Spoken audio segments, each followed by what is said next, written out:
Qarshimizda turgan shu mashina Geely'dan M9.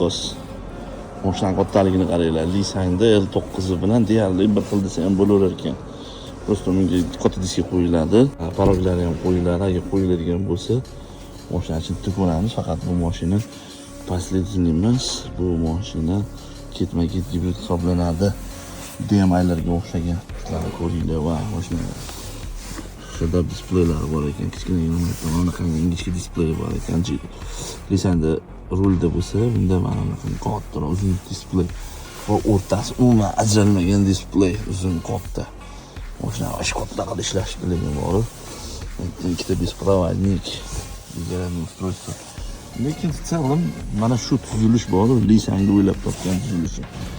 Mana shu Nissan'dan kopiya ketyapti menimcha. Lekin orqalarni bitta ko'rib qo'yamiz. Xolodilniklarigacha bor ekan mana. Nissan'ga o'xshagan, bu ham hamma orqasida ham olti o'rinli. Короче, Nissan'ning kopiyasi, faqatgina ketma-ket gibridlik, narxi $14,500 deyapti mana shu mashinani.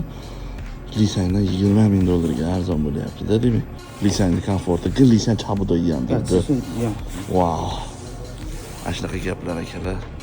Nissan'da puliga M9 da olib, bemalol rastamoshkasiga 20,000 sarflasam, Nissan'dan ancha arzonga tushadi.